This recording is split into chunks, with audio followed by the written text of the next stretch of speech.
L'Institut français pour la justice restaurative a été créé à l'initiative de praticiens, de chercheurs, d'universitaires, investis depuis de très longues années dans la problématique restaurative.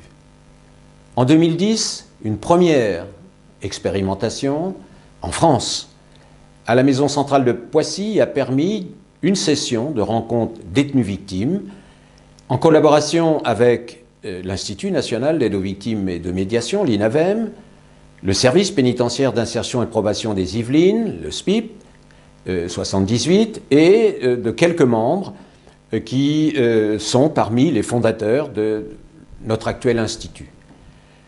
Nos missions sont diverses et variées.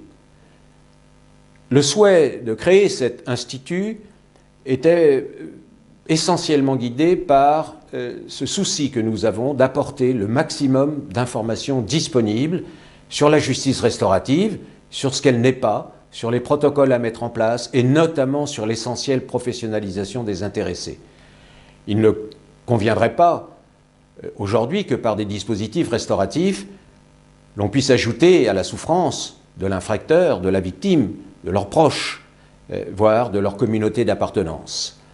Ces missions consistent en un premier temps en une information générale sur la question restaurative.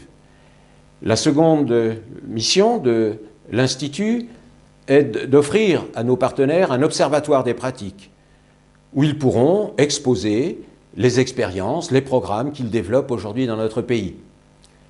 La troisième mission est une mission de formation. Il ne serait pas, encore une fois, raisonnable que les animateurs de ces rencontres ne soient pas spécialement formés.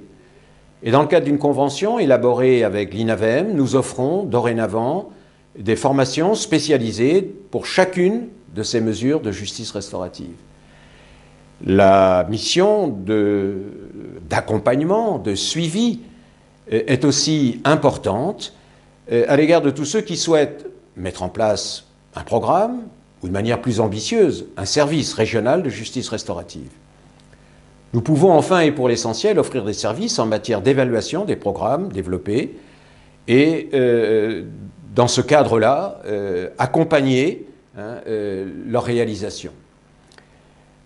Bien sûr, l'Institut reçoit des subventions d'organismes publics et privés. Mais il est clair aussi que pour que notre action perdure au bénéfice des personnes en souffrance, nous avons besoin de votre soutien.